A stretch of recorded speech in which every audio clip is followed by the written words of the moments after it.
Eu vou hoje começar ali com o pastor Vanderlei Dornelles. Temos aqui, pastor Hernani, várias perguntas e eu tenho certeza de que elas vão ajudar muito na compreensão do tema, principalmente diante dessa aparente complexidade, não é? E pastor, é interessante que esse tema ele está assim sendo muito buscado nas redes sociais. Há uma sede das pessoas por esse tema.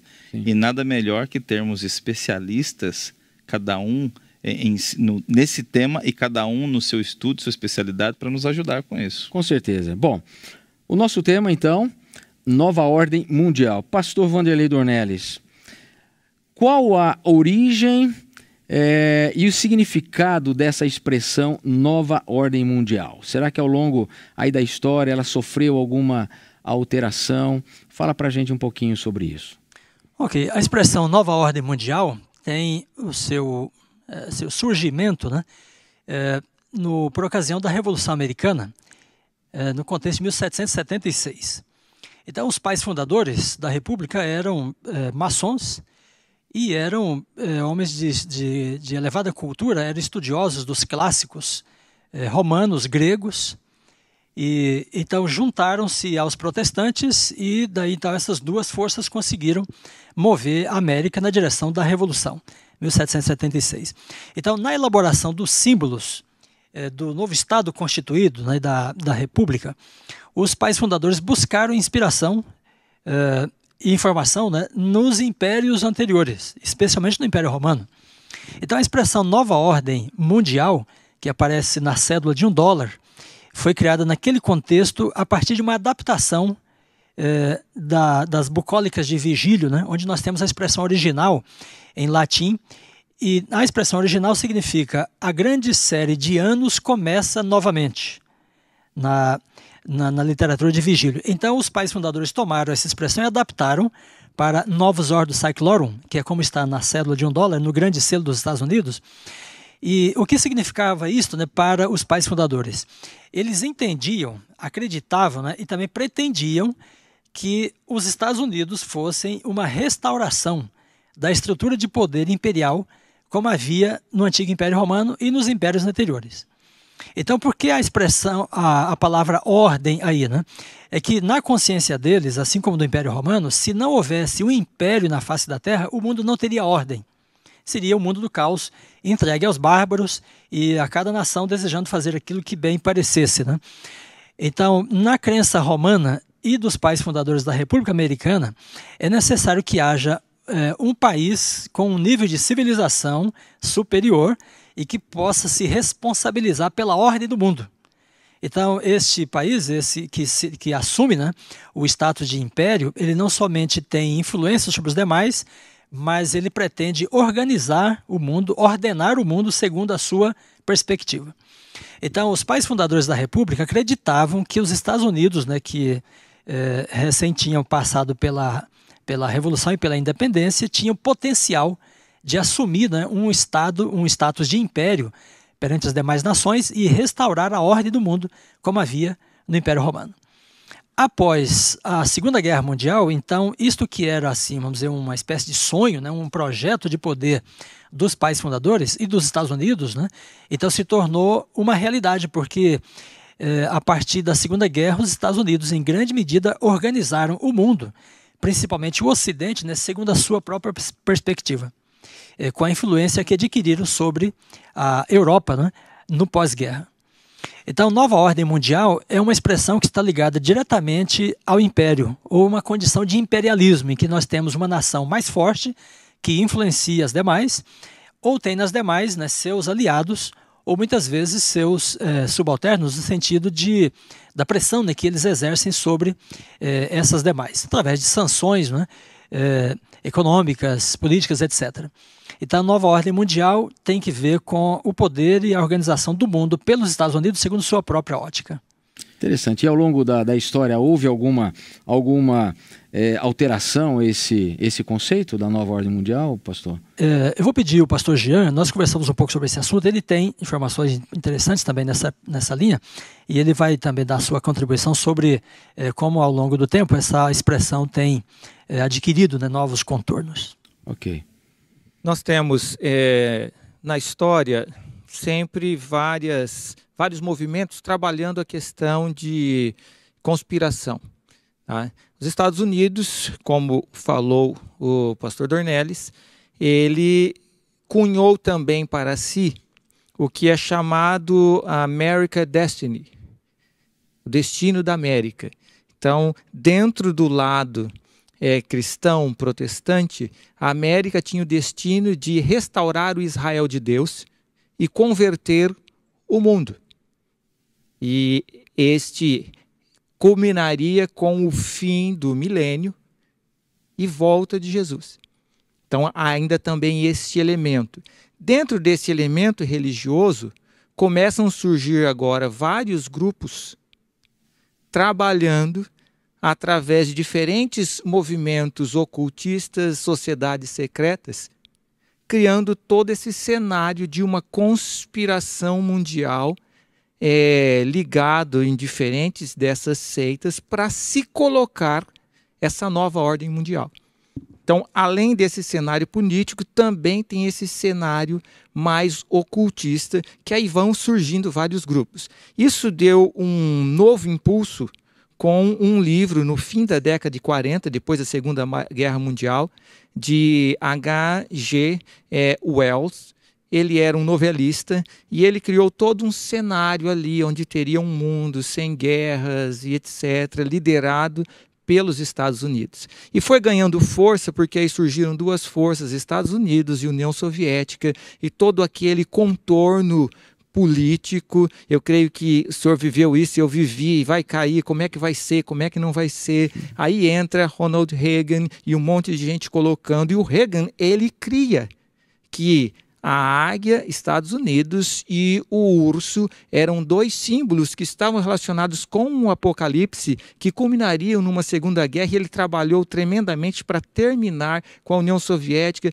E daí começam a surgir novos movimentos. Na década de 90 surge um novo ímpeto, depois que cai a União Soviética. Aí quando vem 2001, com a queda das Torres Gêmeas, surge mais um grupo tentando ligar agora Islã como sendo o grande inimigo, e aí o restante do mundo organizando.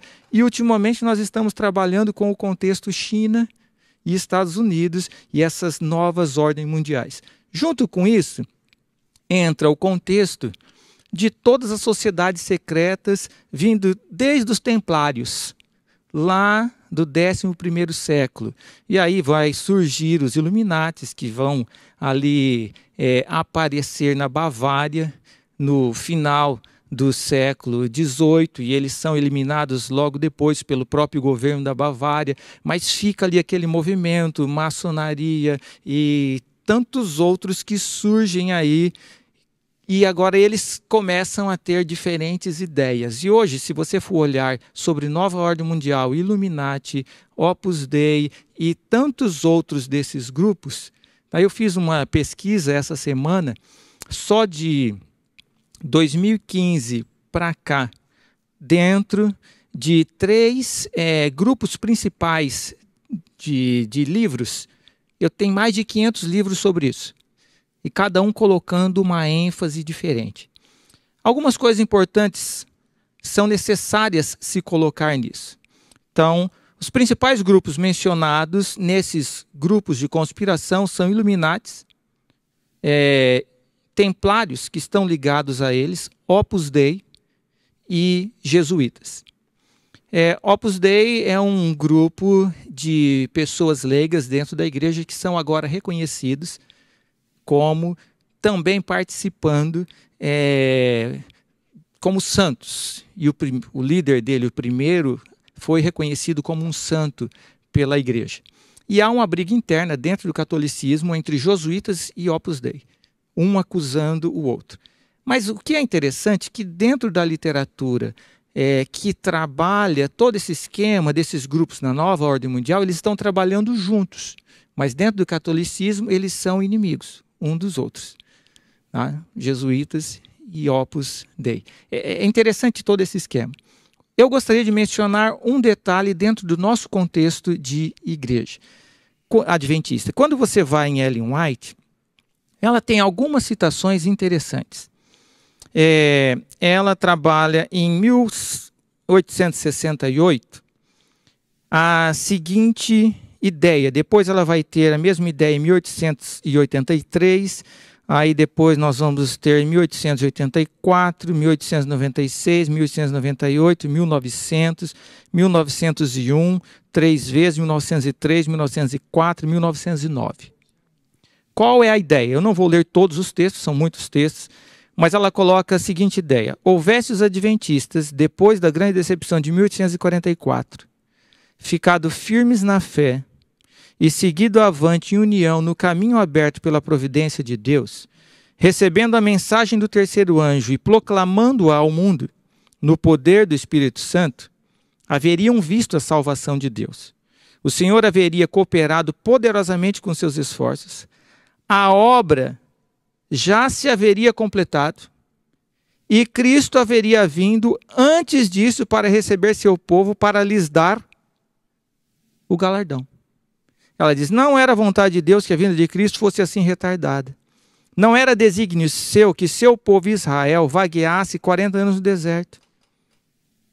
Ela diz, por 40 anos a incredulidade, murmurações e rebelião excluíram o antigo Israel da terra de Canaã. Os mesmos pecados têm retardado a entrada do moderno Israel na Canaã celeste. Em nenhum dos casos as promessas de Deus estiveram em falta. É a incredulidade, o mundanismo, a falta de consagração e a contenda entre o professo povo do Senhor que nos tem conservado neste mundo de pecado e dor por tantos anos. E ela vai repetindo essa ideia. E aí alguns falam, não, mas não tem uma data na qual Jesus vai voltar no plano de Deus? Olha o que ela fala em 1896. Se aqueles que alegam ter uma experiência viva nas coisas de Deus tivessem feito seu trabalho como o Senhor ordenou, o mundo inteiro já teria sido avisado e o Senhor Jesus já teria chegado em poder e grande glória. Pois Deus nomeou um dia no qual julgará o mundo. E ele nos diz quando é esse dia. E aí ela cita, esse evangelho do reino será pregado em todo o mundo, em testemunha a todas as nações, e então virá o fim. Ou seja, o que ela diz que é o dia que Deus determinou como sinal de que ele vem?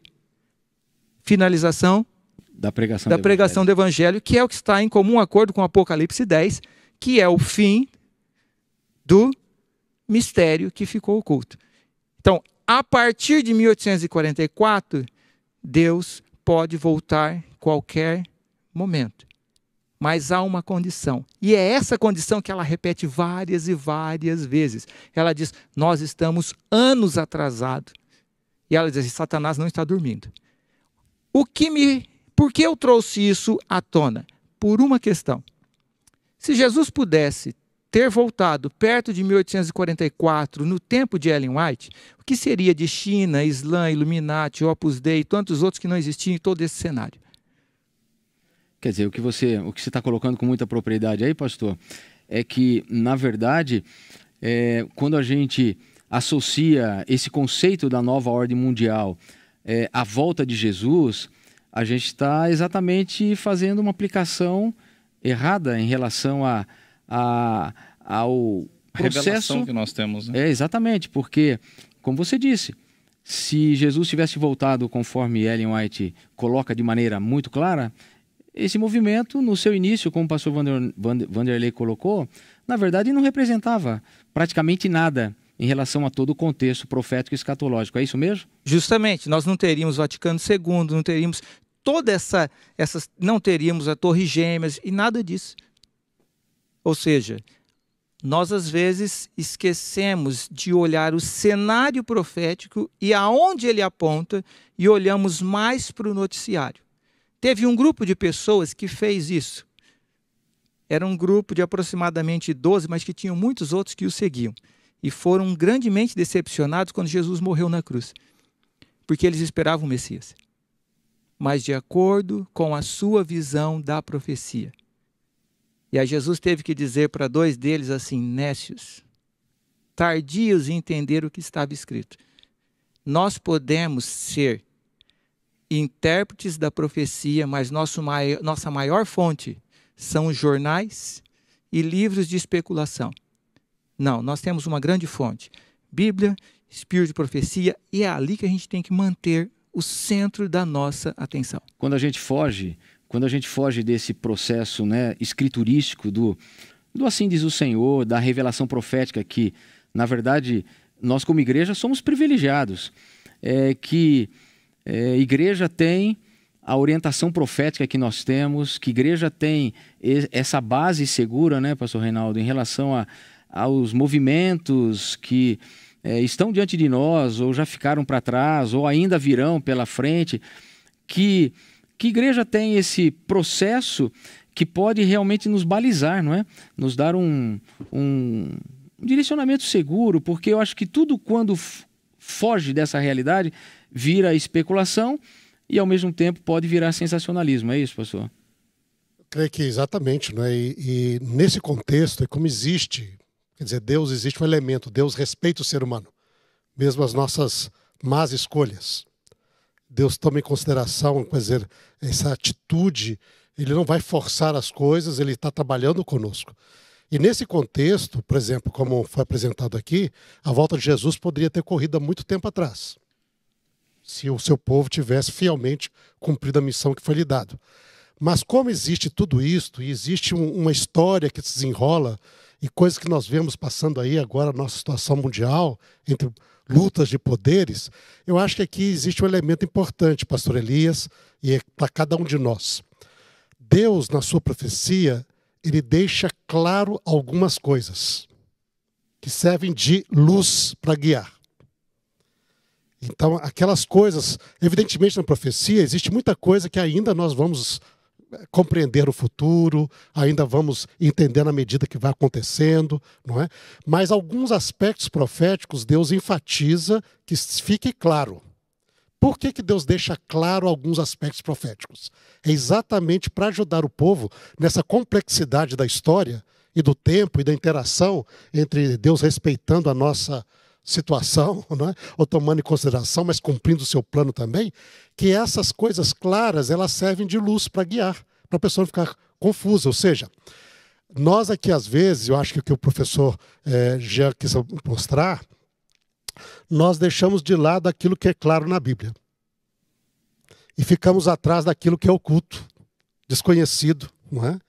Então, a Bíblia deixa algumas coisas claras. Que poderes são realmente os poderes principais no conflito final? A Bíblia deixa isso bem claro. Deixou em Daniel e deixa também em Apocalipse.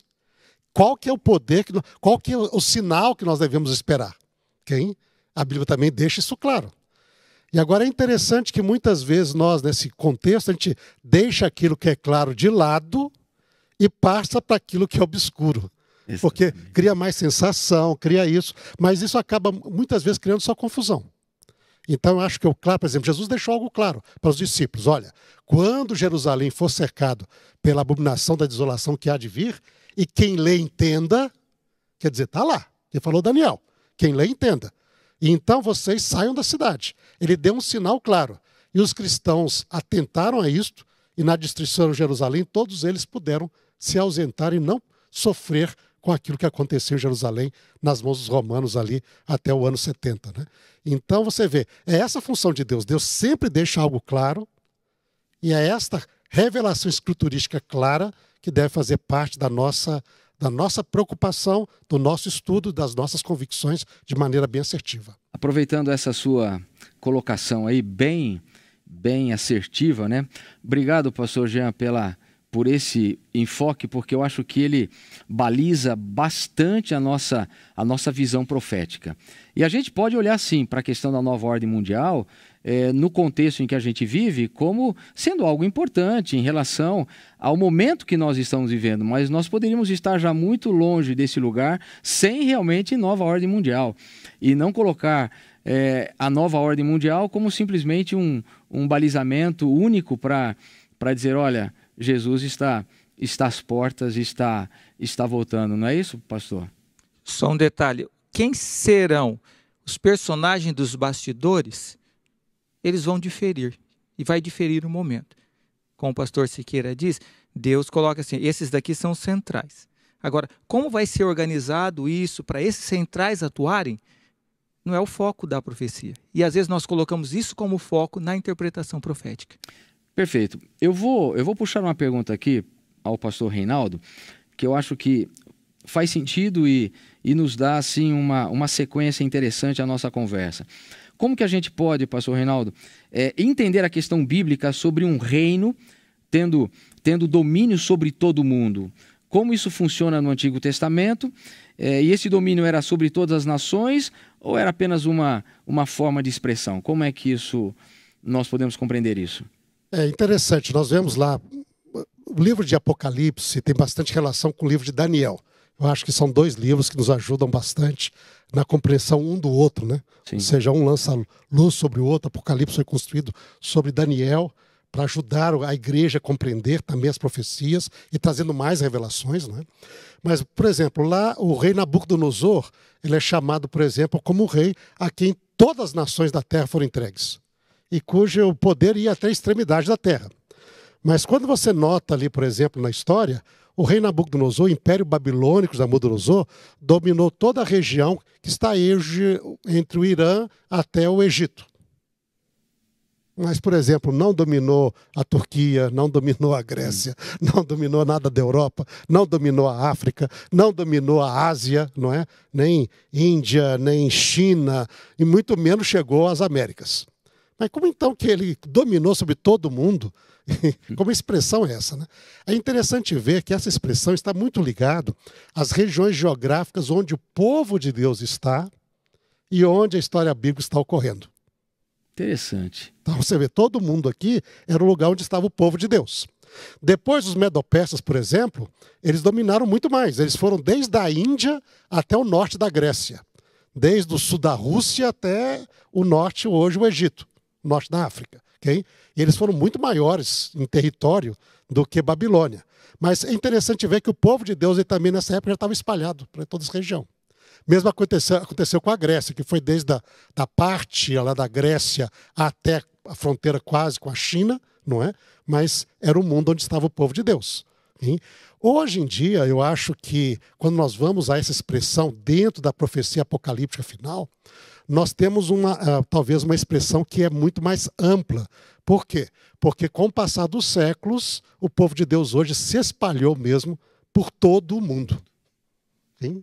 Então, o grande conflito, ele vai tomar todo mundo também. Hein? Lá na época bíblica, mesmo lá, vamos dizer, tomaram um grande reino como o romano não dominou as Américas.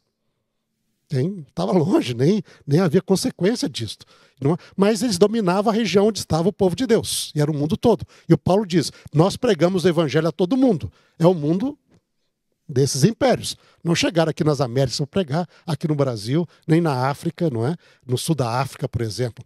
Mas hoje o mundo, Deus fez com que a história fosse se expandindo para que o evangelho realmente chegue a todas as nações, tribos, povos e línguas. É isso que está bem em Apocalipse, não é? E aí nós estamos vendo isso realmente. Quando a gente olha isso, nós vemos que nós realmente estamos no clímax da história humana. Porque não houve nenhum momento na história anterior a este que nós vivemos em que o evangelho poderia chegar realmente a todo habitante sobre a face da terra. Mas Deus fez com que isso acontecesse. E eu creio que hoje, realmente, o grande conflito toma esse contexto e os poderes que querem tomar o lugar de Deus também têm essa amplidão de tentar estabelecer um poderio sobre todo mundo mesmo. Né? Interessante, hein, pastor Hernani? Magnífico, não é? Eu acredito que são esses detalhes que nos ajudam a entender melhor a Bíblia. Quando o pastor Reinaldo cita que o mundo da Bíblia é onde está o povo de Deus. Às vezes as pessoas estão tão preocupadas com a totalidade e não atentam para a linguagem que Deus usa para falar sobre o seu povo, não é verdade?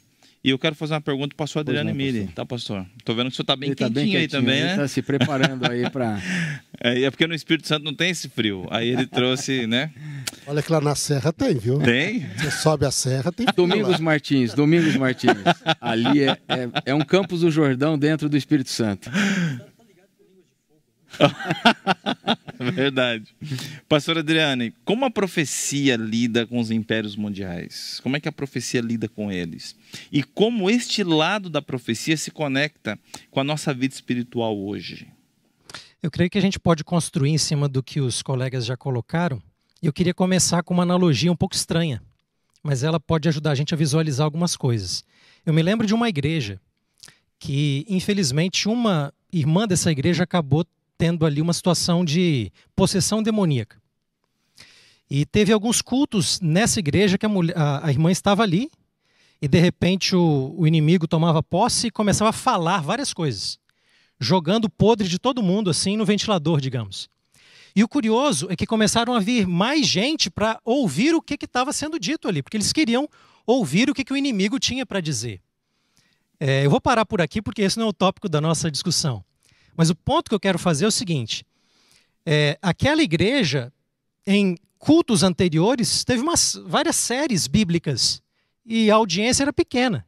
Mas quando ouviram que o inimigo estava falando, vários vieram. Então, me parece que existe um problema na humanidade, onde existe uma atração maior para entender as ações do inimigo do que entender as ações de Deus. Por que eu estou dizendo isso? Porque muitas vezes há uma sensação de que estudar a profecia é estudar o que grandes impérios vão fazer, o que o inimigo de Deus vai fazer, enfim, o foco está no mal, não é? Em todo um processo de conspiração, e a gente acaba esquecendo, quando a gente entra nesse tipo de coisa, que a profecia não serve para gerar curiosidade sobre as ações do mal. Muito pelo contrário, a profecia serve para dizer para nós que Deus está no controle de todas as coisas. Foi assim com Daniel, por exemplo, foi assim com João. Ambos estavam num contexto de uma ordem mundial, se a gente puder usar essa linguagem, né? Impérios que organizavam a sociedade da época. Daniel no exílio babilônico, João na época de um império romano assolador e forte. O povo de Deus, Israel, exilado. O povo cristão, na época de João também, sem saber o que fazer nesse momento de perseguição. E vem a revelação divina dizendo: vocês estão passando por dificuldades, mas tenham bom ânimo, porque Deus está no controle de todas as coisas. E é com base nesse tipo de crença que, desde o início do livro de Daniel, Daniel e seus amigos não vão se render à ordem mundial dos seus dias, né? O livro começa dizendo que Deus foi aquele que permitiu que essas coisas acontecessem. E Deus continuaria guiando com os impérios que sucederiam, né, todas as coisas ali. O livro de Apocalipse, por exemplo, começa... Apocalipse não é uma revelação meramente de forças do inimigo. O Apocalipse é a revelação de Jesus Cristo. Então, se no livro de Daniel, por exemplo, ou no livro de Apocalipse, eu estou mais atraído por aquilo que o inimigo faz nessas páginas do que aquilo que Deus está fazendo, alguma coisa está errada com a minha leitura. Porque a leitura tem como foco primordial o controle que Deus tem da situação. Jesus reina no livro de Apocalipse. Embora João esteja experimentando uma situação difícil diante do reino vigente, há um rei no céu, né, que se revela a ele.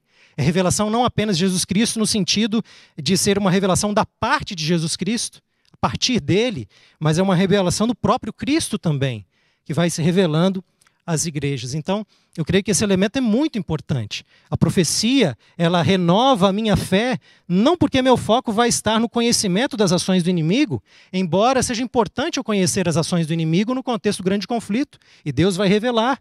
Deus vai revelar a estrutura das nações em Daniel, colocando uma sequência, como os pastores já colocaram aqui, uma sequência clara da Babilônia, Medo-Pérsia, Grécia. Eles são nomeados, inclusive, a gente sabe. Não é? Vamos para o Apocalipse, existe uma trindade contrafeita ali, o dragão, a besta do mar, o anticristo, não é? A besta da terra, ali, o falso profeta. Eles vão trabalhar firmes, mas eles não são os protagonistas desses livros. O protagonista é Deus, e é por meio desse estudo que nós vamos ter uma fé revigorada nos últimos dias. Não é? Só para fechar minha fala aqui, quando nós interpretamos a profecia, nós fazemos mais ou menos dois tipos de interpretação. Uma interpretação ela é textual, dos livros bíblicos, e uma interpretação da realidade, da história, das notícias e tudo mais. Faz parte a gente ficar atento ao que está se passando. não é? Ellen White também traz esses elementos. Mas quando a gente coloca os dois, qual que é o mais importante? É a palavra de Deus. Porque é dela que nós vamos ter forças para entender, não é? Os planos divinos, o caráter de Deus. E é aqui que está o reavivamento. Só que, novamente, vem de novo a tendência lá da história que eu coloquei no início. Há uma atração maior pelo sensacionalismo da realidade, digamos assim, do que pode ocorrer, do que discutirmos mais a estrutura do livro de Daniel, a estrutura do livro de Apocalipse, como nós entendemos melhor os textos, as passagens, para observarmos qual é o plano de Deus para a nossa vida. É aqui que está o nosso reavivamento. Pastor, muito obrigado. Eu acho que você tocou num ponto assim, não sei se o pastor Hernando teve a mesma percepção que eu, mas o aspecto estrutural, isso para a gente é importantíssimo, não é? Para a compreensão e para que a gente seja mais racional até do que emocional. Esse processo emocional na interpretação profética, ele é muito perigoso, não é, pastor Vanderlei? Ele é muito perigoso, a gente tem que ser muito racional, principalmente porque a gente lida com estruturas. E essas estruturas, nós já vimos na live do sábado passado, quão importante são essas estruturas já pré-estabelecidas para a interpretação da profecia. E eu vou aproveitar então esse gancho que você colocou de maneira assim muito apropriada, e eu quero fazer uma pergunta ao pastor Vanderlei Dornelles. Em relação a essa estrutura, não é? Existe no Apocalipse, pastor, essa estrutura de poder dos reinos apresentados? Eu queria que você apresentasse alguma coisa para a gente aí sobre esse processo dentro desse contexto que nós estamos discutindo aí da nova ordem mundial. Pois não, pastor Elias. Bem, tomando o nosso tema geral, né, nova ordem mundial, em geral as pessoas pensam, né, em um governo mundial. Essa expressão até tem sido usada agora no contexto da pandemia, né, como se o mundo estivesse de tal forma desorganizado e inseguro que um governo mundial seria necessário. Então muita gente olha às vezes para a Europa, para a ONU, né? Então pensam que a partir dali as nações podem se entender, né? E eleger, nomear, né? Um governo mundial. E muitas pessoas, ao pensarem também na questão de imperialismo, pensam que os Estados Unidos ou um império, né, pode eventualmente governar sobre a Terra. Então, será que a Bíblia dá esta perspectiva para nós? Então eu gostaria de mencionar algumas questões que podem ser assim um pouco conjecturais, mas podem nos ajudar de alguma maneira, né, a entender essa questão atual. Então, por exemplo, se nós tomarmos o livro do profeta Daniel, no capítulo 2, então ele interpretando o sonho, né, da estátua, então ele fala no singular, né, em relação ao que representa a cabeça, os ombros e o quadril da estátua. Então ele diz no verso 37, né, tu, ó rei, és a cabeça de ouro. Né? Depois ele diz, depois de ti se levantará um outro reino, versículo 39, no singular. Né? O quarto reino será, então ele usa aqui no singular, do primeiro ao quarto reino, representados aí pelas primeiras partes da estátua. Mas quando ele se concentra então nos pés da estátua, aí ele muda. Em vez de falar no singular, aí ele fala no plural. Desses reis. Então, no versículo 2,44, ele diz, mas nos dias destes reis, que ele já havia definido anteriormente, né, serão uns fracos e outros fortes. Né? Assim como o barro e o ferro não se misturam, ele diz, eles também não vão se juntar, mas haverá neles alguma coisa da firmeza, né, dessa mistura do barro com o ferro. Mas interessante então perceber aqui esta pluralidade, né, relacionada com os últimos dias, porque ele diz, nos dias destes reis, no plural, o Deus do céu vai estabelecer o seu reino. Então ele não está falando aqui dos últimos dias, antecedentes ao estabelecimento do reino de Deus, com a volta de Cristo, né, de um rei, um império que vai governar sobre os demais. Mas ele fala de reis, né? Ele diz que vai haver uma certa unidade entre eles. Ele usa a expressão casamento, inclusive.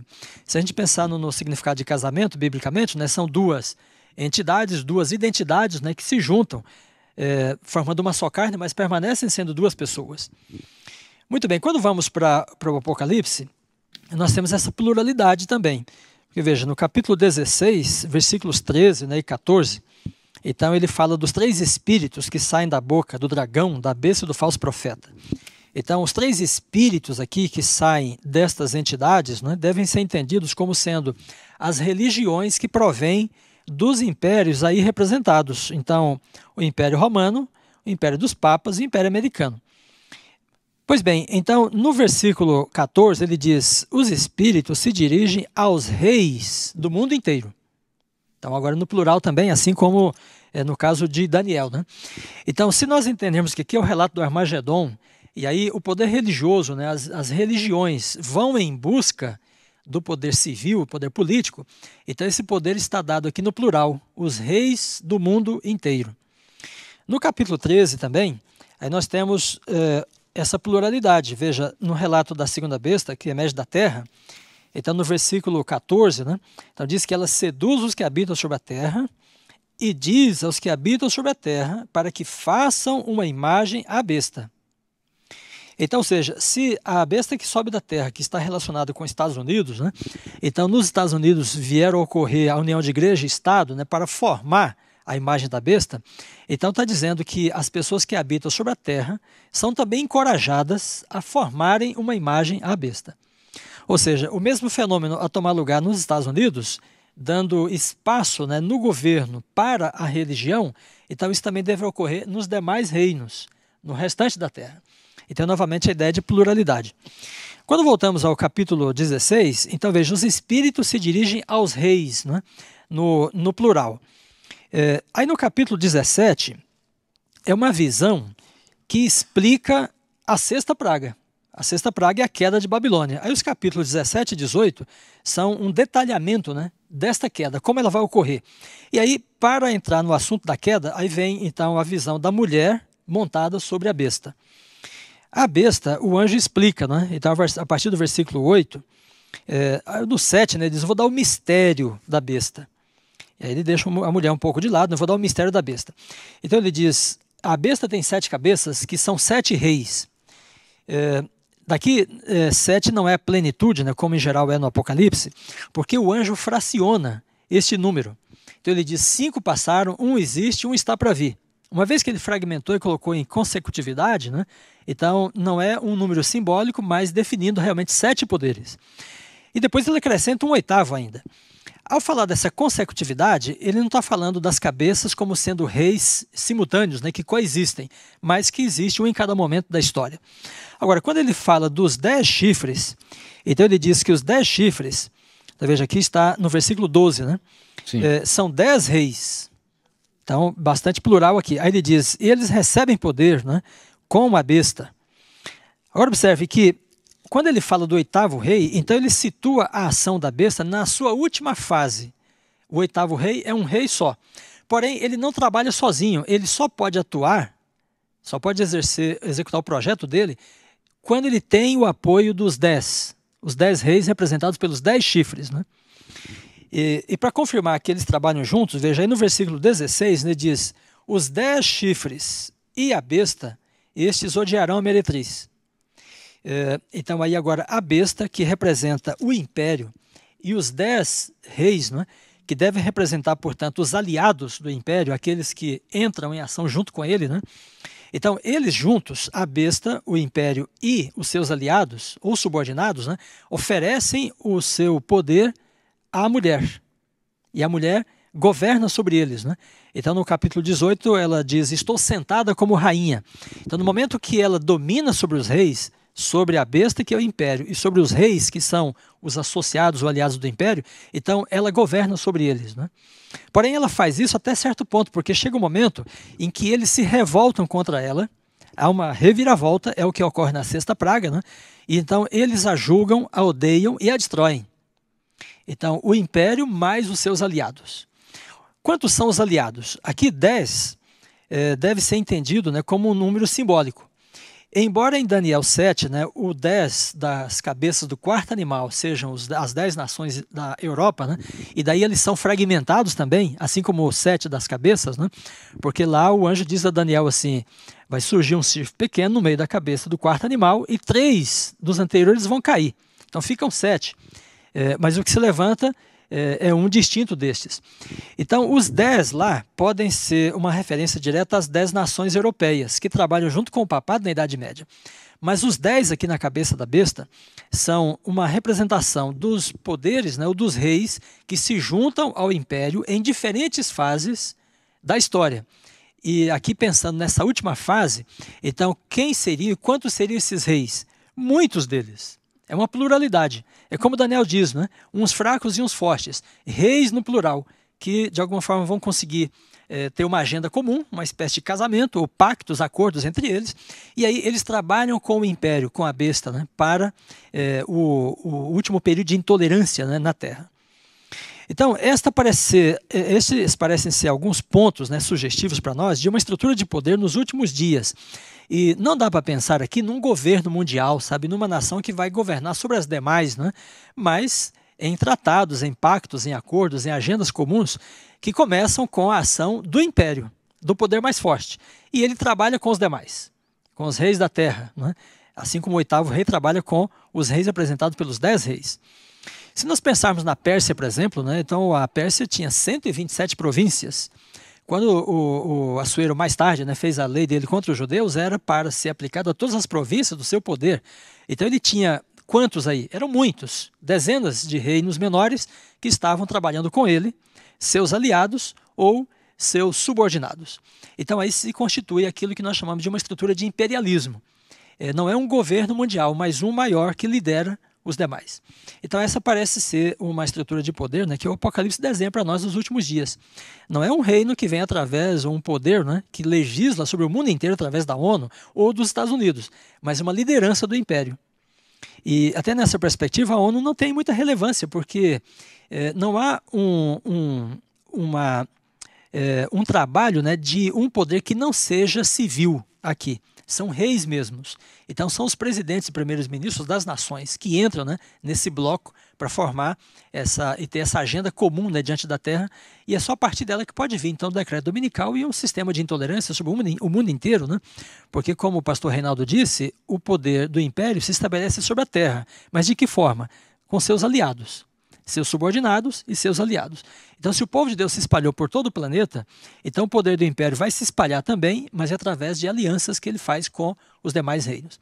Porque, como Daniel diz, né, nos últimos dias serão muitos reis, muitos reinos. Quer dizer, então, diante dessa estrutura tão bem organizada, né, como você disse, desde o capítulo 16, 17, 18, quer dizer, há uma linha, há uma sequência lógica de como se formam esses processos de aliança que vão realmente trabalhar em oposição ao povo de Deus, na consolidação de leis que serão contra aqueles que realmente guardam os mandamentos de Deus. E a gente sabe muito bem, a partir daí do capítulo 17, 18, 19, você sabe muito bem que esse ataque vem à igreja, ao remanescente dos últimos dias.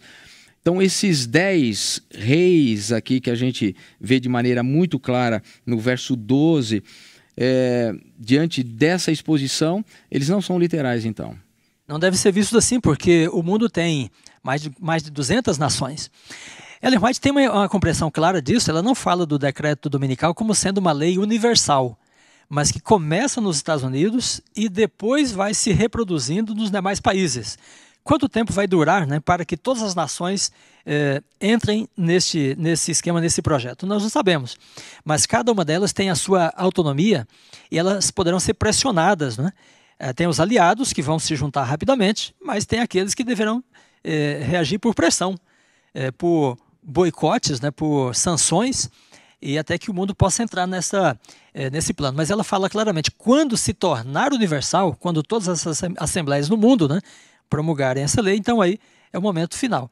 Mas da saída nos Estados Unidos até chegar a todas as nações tem um período de tempo, por causa dessa multiplicidade, né, dessa divisão de poder do mundo, com a preservação das identidades nacionais, né, e da autonomia, né, de cada nação.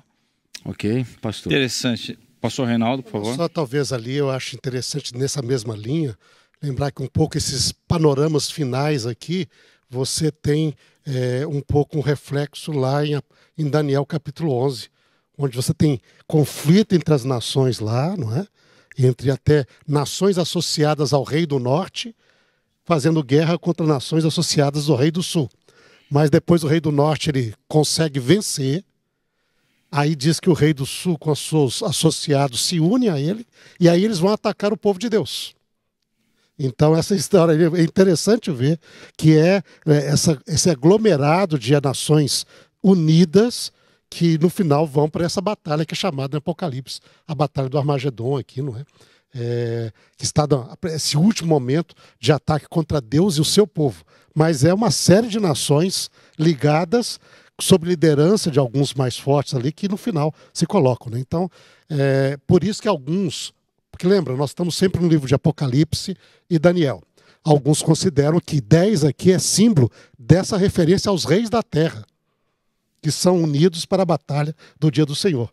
Então esses 10 chifres ali representariam esses reis da terra aqui, com o qual diz, os reis de toda a terra se unem para fazer guerra a Deus, né? E que esse poderio aí tem esse poder sobre esses reis da terra ali, né? Então nós temos de entender os 10 reis, né? O pastor Reinaldo está dizendo, em conexão com os reis do mundo inteiro, no capítulo 16. Uhum.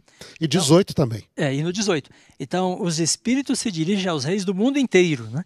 E daí vem a visão do capítulo 17 para explicar exatamente esse momento do Armagedon. Então, os 10 têm de ser entendidos a partir dessa ideia da globalidade aí. É por isso que é importante a estrutura, né? Quer dizer, a gente está batendo aqui nessa tecla, tanto na interpretação como fizemos ali das 7 trombetas, como também em relação ao assunto que vamos tratar no próximo sábado, já um spoilerzinho aqui e tal, mas fiquem tranquilos que vai chegar o tema logo mais, mas a importância da estrutura, não simplesmente de você tomar um texto isolado e aplicá-lo fora do seu contexto, não é, histórico e profético. Pastor, se eu ia falar, por favor. Eu quero fazer 2 comentários. Eu quero puxar um do que o pastor Adriano Miri falou e eu quero falar para você que está ouvindo. Você prestou atenção no que foi dito?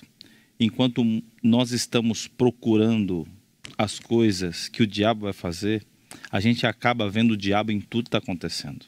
Quando, na verdade, a Bíblia é um livro que mostra que Deus tem o domínio. Então não fique em busca das ações do diabo sobre o mundo, nem sobre você, sobre sua família, mas busque sim o entendimento sobre a ação de Deus sobre você. E pare de ficar vendo o diabo em tudo e comece a ver Deus à frente de tudo. E você vai ter uma perspectiva muito melhor da vida, sabendo que é Deus quem te protege, é Deus quem te cuida. E o outro comentário que eu quero fazer, como o pastor Dornelles comentou, é que enquanto você está esperando o mundo se unir debaixo de um guarda-chuva, as coisas estão acontecendo. E talvez você seja pego de surpresa, achando que vai se preparar no futuro, quando deveria se preparar no presente. Porque para os desapercebidos, quando acontecer já é tarde. E para você que tem o privilégio de estudar, hoje é o tempo de passar mais tempo com a Bíblia Sagrada. Pastor Jean, deixa eu fazer uma pergunta para o senhor aqui. O pastor Dornelles apresentou essa estrutura ali do Apocalipse. E ele até deu eu ia falar uma beliscada, mas ninguém achou ruim nada, né? Então, ele deu até uma pincelada, ficou melhor, na questão dos personagens que são apresentados no capítulo 13. Mas eu te pergunto, do capítulo 12 ao capítulo 16, nós temos alguma estrutura desses poderes que vão agir sobre toda a terra? É importante quando nós vamos à Bíblia, nós olharmos, principalmente nos livros proféticos, eles não estão colocados ali por Deus de forma aleatória. Há uma estrutura temática, organizacional, e é fantástico como é colocado. Você, ao ler Daniel 1, por exemplo, você percebe que foi praticamente o último dos capítulos a ser escrito e foi organizado numa ordem ali. Porque ele termina o capítulo dizendo que, e olha, Daniel vai até o tempo do rei da Pérsia. Ou seja, então não foi escrito necessariamente, ele organizou o material, Deus dirigiu aquilo. Foi pensado, estruturado. Foi pensado, estruturado. Você tem o Daniel 7 falando, se assenta o juízo, aí o outro dia da expiação, aí no 9 vai vir a cruz. Mas não tinha que vir a cruz primeiro, para depois vir expiação e depois vir falar mais forte de juízo. Não, mas tem toda uma estrutura ali. Aqui no Apocalipse há também uma estrutura. Eu vi que o senhor trouxe ali, vai projetar para a gente. Fica mais fácil de nós visualizarmos. Ok. Quando você olha do 12 até o 16, fala aqui de um grande conflito. E você vê uma unidade ali, porque no 12:1 fala de um sinal. Tá? Fala um grande sinal no céu. No 12:3 vai falar de um outro sinal. E no 15:1 fala de um grande, maravilhoso sinal. Ou seja, são 3 sinais que nós temos aqui. Primeiro sinal, a mulher. Segundo sinal, o dragão. O terceiro sinal, Deus atuando. Então, você vê uma unidade aqui nesse bloco. E o 15 e 16, eles estão juntos. E aqui vem falando de um grande conflito. No 12 é a descrição do conflito. No capítulo 13 é a descrição dos agentes do dragão nesse conflito. No 14 vem sendo descrito o remanescente, é esse que está sofrendo essa perseguição, mas é aquele que está junto ao Cordeiro no conflito. E mostra qual é o conteúdo. Por que está ocorrendo esse conflito? Então, por isso que o 14, ali, as 3 mensagens angélicas, é o ponto-chave. Ou seja, enquanto o remanescente tem uma missão, e é por isso que ele está sendo perseguido, os agentes do dragão também têm a sua missão e também têm a sua mensagem. E aí está o engano, é isso que você vê claramente quando Jesus fala em Mateus 24, quando os discípulos estão preocupados com sinais, coisas que vão acontecer, Jesus fala, olha, fica tranquilo. Você tem que se preocupar com o engano. Vão surgir falsos cristos, falsos profetas. Isso é repetido várias vezes no 24. Muitas pessoas eles ficam olhando o jornal para ver os sinais. E aqui nós temos um problema. Eu lembro quando eu comecei a estudar profecia, em 1977, era um menino ainda. Eu não tinha nem nascido ainda. Foi na minha igreja um senhor apresentar lá, e ele pegou um monte de recorte de jornais e colocando e tal, e etc. E alguns irmãos abandonaram a escola, abandonaram tudo, porque Jesus está voltando. E ele falou assim, irmãos, eu não dou 2 anos para Jesus voltar. 1980, Hal Lindsey pôs o seu livro, né, falando tudo sobre profecia baseado nos Estados Unidos contra a União Soviética. O que aconteceu em 1987? Acabou a União Soviética. É 89, né? Acabou a União Soviética. E aí? Como é que fica? E aí, novamente, ficou até um certo limbo ali na década de 90, mas 2001, Torres Gêmeas, novamente se reacendeu isso. E assim vão se sucedendo. A pessoa esquece de ver o grande foco. O Apocalipse coloca aqui o quê? É a mensagem do remanescente que causa a grande oposição. E o inimigo está trabalhando para que essa mensagem não seja pregada. E aí chega nos capítulos 15 e 16 de Apocalipse, aí tem a descrição da ira de Deus sobre os que perseguem o seu povo remanescente. Aqui não é a destruição final, juízo sobre todo mundo, não. É desse bloco. Esse bloco, ele fala especialmente do remanescente. Aí nós vamos ver o porquê. E aí vem e descreve a ira de Deus sobre esse grupo que foi ativo contra o seu povo. Logo depois, nós temos 17 a 22, um adendo ali sobre esse grande conflito. E aí fala de 2 cidades. E os destinos dessas 2 cidades. Do 17, versículo 1, até o 21:8, fala sobre a destruição, o juízo da Babilônia, a primeira cidade. E nós sabemos que tem esse bloco, se você ler o 17:1, diz lá, e veio um dos 7 anjos que tinha 7 taças, dizendo, vem mostrar-te-ei. E aí ele diz, julgamento da meretriz. Quando você vai no 21:9, aparece a mesma cena. E veio um dos 7 anjos que tinha 7 taças, dizendo, vem eu te mostrar-te-ei a noiva do Cordeiro. Ou seja, 21:8 termina esse bloco para apresentar um novo bloco. Então, o 17, você tem uma audição e depois uma visão e a explicação desta visão, onde fala a descrição dos eventos da destruição de Babilônia. No 18, aí fala realmente da destruição, da queda da Babilônia. No 19, com a queda de Babilônia, é apresentado as bodas do Cordeiro e a implantação do reino de Deus.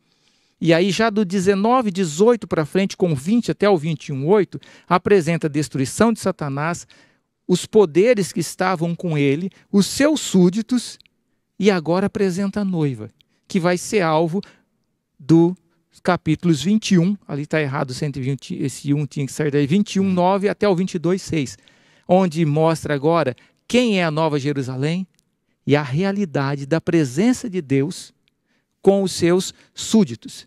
Então, ao você olhar os capítulos ali, você tem que ver esse bloco. É a descrição final desse grande conflito. Quem é o foco? Então, vamos dar uma olhada. O texto nos dá algumas dicas. Quando você está descrevendo uma história, normalmente você vai descrevendo os eventos e colocando os verbos todos no passado. Olha, eu vi isso, eu vi aquele outro. Só que aqui, nessa descrição dos capítulos 12 e 13, você tem verbos no passado, em grego, você tem verbos no presente e você tem verbos no futuro. Então, a descrição, o profeta está colocando eventos em ordem cronológica. E se eu não presto atenção nisso, eu confundo o que está acontecendo.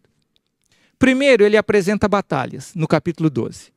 E tudo no passado. O dragão contra a mulher grávida, versículos 1 a 4. Aí o dragão contra Miguel, dos versículos 4 a 12. Esses verbos estão todos no passado.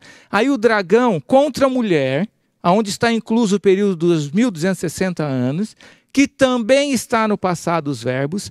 Quando você chega no 12 e 17, pela primeira vez você tem verbo no presente, no capítulo 12. Ali nos particípios que o remanescente faz o quê?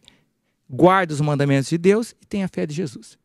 Ou seja, o presente da profecia, em toda essa sessão, é essa perseguição do dragão contra o remanescente de Deus. Esse é o presente. Ou seja, tudo que descreve que não está nisso, ou vai estar no passado, ou vai estar no futuro. E olha que interessante, quando você chega no 13, que ele vai falar da besta do mar e da besta da terra, versículos 1 e 2, ele fala do surgimento e descreve essa besta do mar. Verbos no passado. No versículo 3, ele fala da ferida de morte que ela teve. Verbo no passado. Nos versículos 4 a 7, ele fala que todo mundo adorou, passado, tá? Essa besta, e fala as atividades dela dos 5 a 7. Perseguição aos santos, perseguição ao santuário, tudo verbos no passado. Mas quando chega no versículo 8, ele apresenta o quê?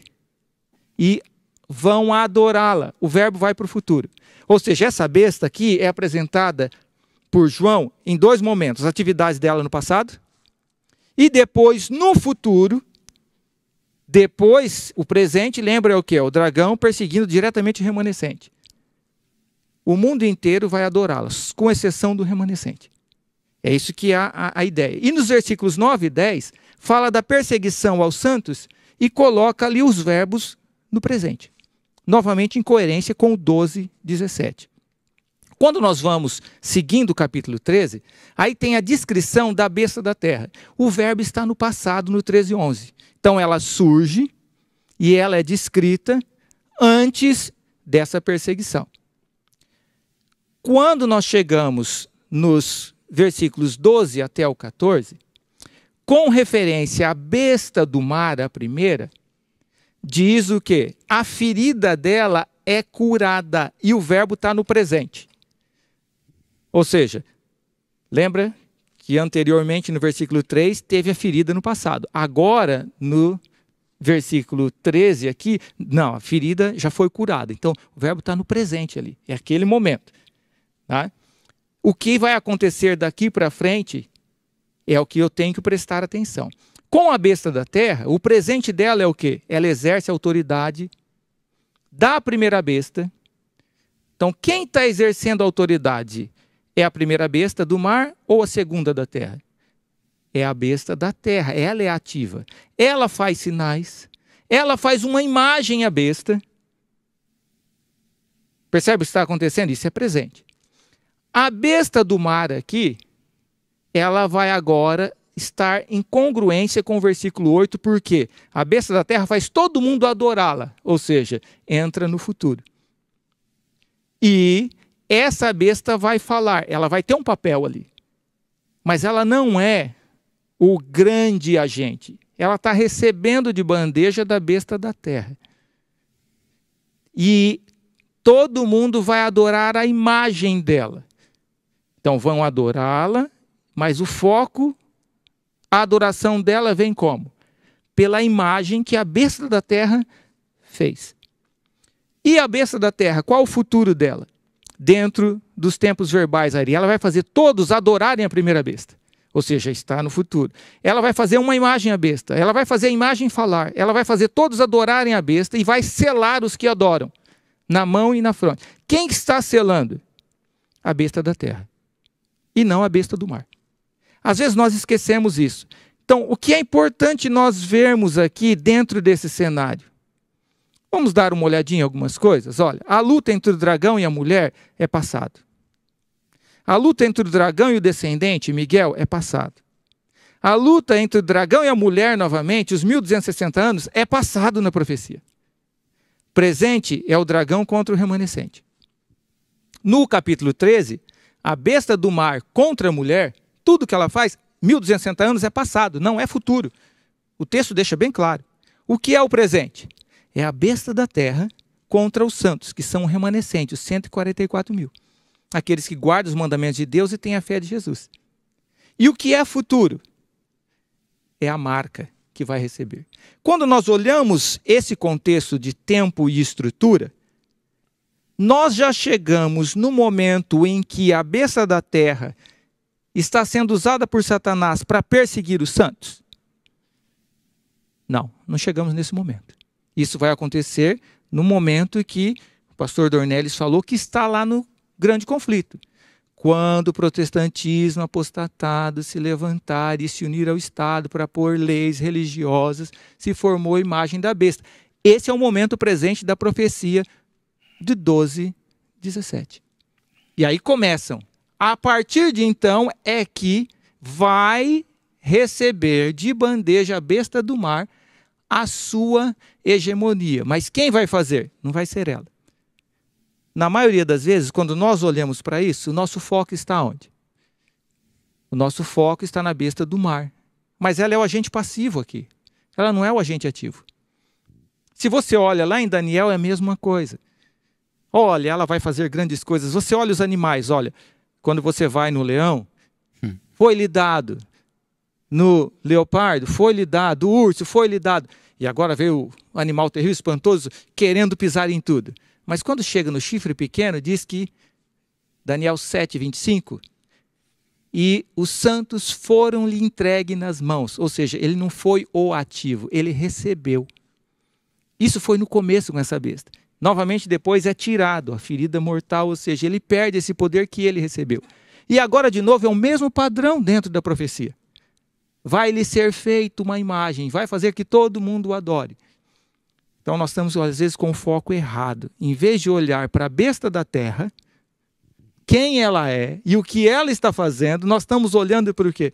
Um monte de teoria de conspiração, de estruturas e etc. E a besta do mar e o que ela está fazendo. Eu não estou dizendo que a besta do mar está morta, está ali. Não. Mas ela vai ser não agente principal. Ela vai receber. E é isso que a profecia me aponta. Espero que vocês tenham entendido esse contexto. Tem muita gente colocando coisas do 13:1-7 no futuro. Mas a profecia fala que isso já foi, é passado. Qual é o futuro da besta do mar?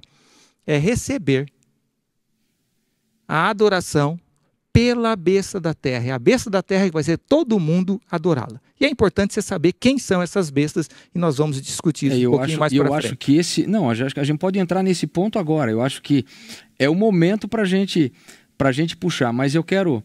O pastor Vanderlei está querendo dizer algo. Ele deu uma balançada assim, ó, o poder desceu. Só colaborar um pouquinho ainda nessa linha que o pastor Jean está dizendo. Veja, no versículo 13, 15... diz assim, e foi-lhe dado comunicar fôlego à imagem da besta, para que a imagem falasse e fizesse morrer. Então é interessante que aqui em Apocalipse 13, 11-18, você tem a segunda visão do capítulo 13, E como o Jean estava dizendo, né, há um poder que está em ação aí. Não é a besta, é a besta que sobe da terra.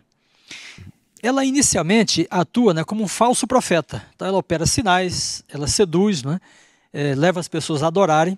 No versículo 15, então, tem uma transição para as ações, uma transição das ações do falso profeta para a imagem da besta. Agora veja que curioso, né, porque a imagem dada aqui é bem sugestiva. Diz assim: foi-lhe dado comunicar fôlego à imagem para que a imagem falasse. Isso aqui nos faz lembrar da criação, né? Então estava lá o boneco Adão sem vida. E aí Deus comunica fôlego, né? E aí Adão se levanta como a imagem de Deus. E Adão pode falar, pode viver, né? Então, tem uma coisa morta, né, aqui, neste contexto, no capítulo 13. E essa coisa vai voltar à vida, porque diz, ela foi ferida de morte, mas a ferida é curada. Só que quando a ferida é curada, e aquilo que estava morto volta a viver, não volta a besta. Quem é que atua de fato? É a imagem da besta. É o falso profeta. É a estrutura, é essa outra estrutura de poder. Agora, se a gente pensar melhor no que é de fato a besta, né, talvez a gente consiga entender melhor isso. Porque a besta vem e volta, né? Ela sobe do abismo e depois ela volta para o abismo. E a gente tem uma dificuldade porque relacionamos a besta com o papado. Mas o papado não é a besta, o papado é uma das cabeças dela. Porque inclusive no 13:3, né, ele diz assim: e vi uma de suas cabeças ferida. Quando uma das cabeças é ferida, a besta não pode mais agir, mas ela tem mais 6 cabeças. É que cada cabeça atua num momento, né? Bom, só que quando ele diz que ela vai voltar, ele não está dizendo que volta aquela cabeça. Ele está dizendo que a besta volta a agir.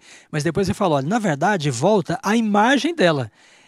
A estrutura de poder exercida na Idade Média, na Europa, ela volta em outra geografia, em outro momento.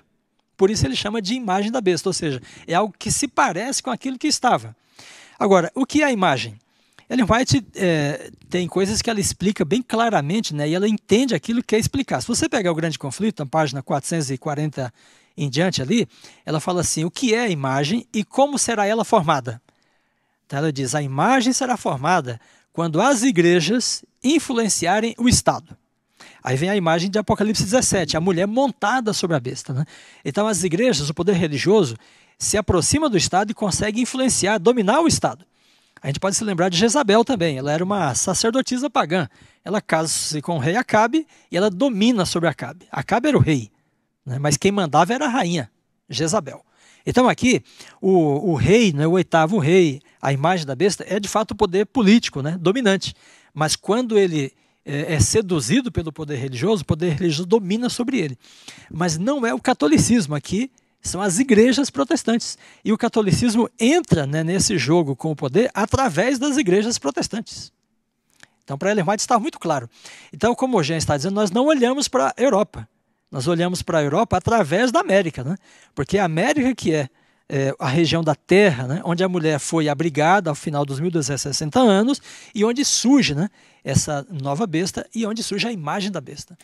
Pastor, acho que é interessante, eu gostaria até que o pastor Reinaldo, sei que vai ter uma pergunta para ele, que ele comentasse um pouco sobre essa questão do tempo, né? O pastor Jean falou muito bem, passado, presente e futuro, mas esse passado, presente e futuro é na perspectiva de quem? Que pode pensar, não, é na minha perspectiva, então é o meu passado, é o meu presente, é o meu futuro. De quem é essa perspectiva de passado, presente e futuro? E é o que eu gostaria que o senhor comentasse, quem sabe agora ou mais à frente, pastor. Bom, aqui sobre isso, lembrar que o profeta que recebeu essa revelação é João. Então, tudo que está descrito em Apocalipse, na verdade, uma parte dele está no futuro. Nada tinha acontecido ainda. Não tinha surgido nada daquilo. Ele estava sofrendo, quer dizer, nada acontecido, ele estava sofrendo sobre já uma manifestação deste poder que aparece em Daniel, não é? O último, quarto animal de Daniel, mas muitas coisas estão ainda para o futuro. Mas é que às vezes a profecia, ela desloca o profeta para o tempo de um evento. Por exemplo, alguns vão julgar ali quando vai falar sobre que reinos já passaram, 5 já passaram, 1 é e 1 há de vir. Alguns, por exemplo, ele diz ali, vem que te mostrarei o julgamento da meretriz. E às vezes o indivíduo é deslocado para esse momento do julgamento na história. Ou seja, os 5 que já passaram, muitos deles ainda para João seria futuro. Mas naquele momento da visão profética já acabou. E aí estava no momento ali em que talvez, a gente entendendo, recebeu a ferida mortal e está esperando o futuro, que é o restabelecimento. Então, às vezes, lembra disso, nós temos sempre de nos colocarmos aí, e às vezes o texto nos ajuda dando estes sinais ali. Mas uma coisa que talvez a sua preocupação, pastor Hernani, é que muita gente às vezes olha para a questão e está querendo algo aqui para, né, como vai aparecer, influenciado muito na nossa cultura popular. Por exemplo, uma pergunta que eu vejo ali é quando que vai aparecer o anticristo? Né, pastor? Nossa, que momento vai aparecer esse indivíduo que é meio filho de Satanás e que vai ser um político que vai fazer isso. E o pessoal fica tudo nessa expectativa, enquanto que a Bíblia já nos falou quando que apareceu o anticristo. Não é? Para João era futuro, para nós agora é passado, porque diz que o poder que representa o anticristo, ele aparece quando cai o Império Romano. Aparece 10 reinos e aparece o chamado chifre pequeno. E é esse poder que se levanta contra Deus, fala contra Deus, se coloca no lugar de Deus, não é? E este poder diz, vai ficar até o fim. Mas quando que isso aconteceu? Na queda do Império Romano, né? Na divisão do Império Romano em 10 reinos, hein? E aí surge o poder. Se levanta contra Deus, vai batalhar. Ou seja, a pessoa te pergunta, quando vai vir o anticristo? O anticristo já veio há muito tempo atrás. Para João, era futuro. Seria dentro de quase 400 anos. Para nós, já é muito passado. E às vezes isso a pessoa, ao não prestar atenção na profecia, fica esperando algo que a profecia já declarou que é passado, não é futuro. Okay? E fica criando expectativa para algo extraordinário, quando a Bíblia já falou, olha, é lá. Esse extraordinário já aconteceu. Já aconteceu e está, não é a parte. Né? E aqui tem um detalhe, a profecia deixa bem claro no 12:17 que o presente é o dragão fazendo uma perseguição que vai culminar com a guerra do Armagedon, ao remanescente. Tá? Então esse é o presente, é esse momento aonde se levanta essa união, como o pastor Dornelles falou, de religiões com o Estado para perseguir o povo de Deus num contexto mundial. Nós ainda não chegamos no presente dessa profecia. Ok, eu acho que ficou muito claro, bem colocada a sua pergunta. Eu acho que o pastor Reinaldo foi muito feliz aqui na colocação. Essas estruturas aqui que nos foram apresentadas começam a nos dar assim uma visão muito clara em relação a todo esse contexto de nova ordem mundial, aonde a gente deve estar focado mesmo e qual deve ser a nossa real visão. Então, pastor Reinaldo, pastor Dornelles comentou muito sobre essa questão da besta do mar, besta da terra. Elas desenvolvem um papel muito importante, uma mais, outra menos, as duas juntas, enfim. Vamos identificar um pouquinho melhor esse conceito da besta que emergiu do mar. A gente tem condições de identificá-la exatamente quem é essa besta que subiu do mar. Diga para a gente e coloca para a gente esse conceito da besta do mar. Bom, quando nós olhamos aqui, essa besta que surge do mar, ela está ali em Apocalipse 13, não é? E a primeira parte do capítulo fala sobre ela. Hein? E você tem aqui um paralelo entre Apocalipse e Daniel. Hein? Lembrar que o livro de Daniel é uma parte importante do livro de Apocalipse. Apocalipse começou agora a abrir este livro e revelar detalhes desse livro e dar mais detalhes ainda, para nos ajudar a compreender a história. Quando nós chegamos a ver esta besta, diz, vi emergir do mar uma besta, que tinha 10 chifres, 7 cabeças, e sobre os chifres 10 diademas, não é? Sobre as cabeças nome de blasfêmia. A besta que vi, então ela tinha 10 chifres, 7 cabeças. Mas daí ele diz no verso 2, a besta que vi era semelhante a leopardo, com pés de urso e boca de leão. Okay? E deu-lhe o dragão seu poder e o seu trono e grande autoridade. Então, quando ele fala aqui 10 chifres, bom, eu já tinha lá, depois, leopardo, urso, leão. Quando a pessoa lê isso no contexto bíblico, você tem uma referência direta a Daniel capítulo 7, onde você tem 4 animais ali. O primeiro, um leão alado. Segundo, um urso, meio corcunda, uma parte mais alta, um lado mais alto que o outro, não é? Você tem depois um leopardo, de 4 cabeças e 4 asas, e você tem um animal terrível, hein? Indescritível, que tem 10 chifres. Hein? Então, o que Apocalipse está fazendo é se referindo a isto, só que agora unido no animal, que une as duas. E tem uma novidade, ele tem 7 cabeças. O outro lá não tinha nada falado de 7 cabeças. Tinha falado de um leopardo de 4 cabeças, mas esse daqui agora tem 7. Então tem alguns elementos novos desse simbolismo que o Apocalipse vai explorar, que depois, no capítulo 17, ele vai trabalhar a questão das cabeças, dos chifres, não é? Que ele vai acrescentar. Mas, ao fazer isto, eles identificam o mesmo poder. E o curioso disso, mas pastor Siqueira, lá não era 4 animais, como que aqui agora é 1? Você lembra que Daniel 7, ele está em paralelo com Daniel capítulo 2. A estátua, onde você tem o ouro, a prata, não é? Você tem ali o bronze, depois o ferro e os pés de barro e ferro. Não é? Ora, em Apocalipse, em Daniel 2, o poder é um só, é uma estátua. Em Daniel 7, são 4 animais. Mas o curioso é que os 4 animais ficam vivos até o momento do juízo. Não é que um foi surgindo, o outro desaparece. Diz que os 4 animais ficaram vivos até o juízo, quando Deus traz juízo sobre a ponta pequena e os 4 animais. Então, de um lado, todo esse poderio é um poder só. Okay?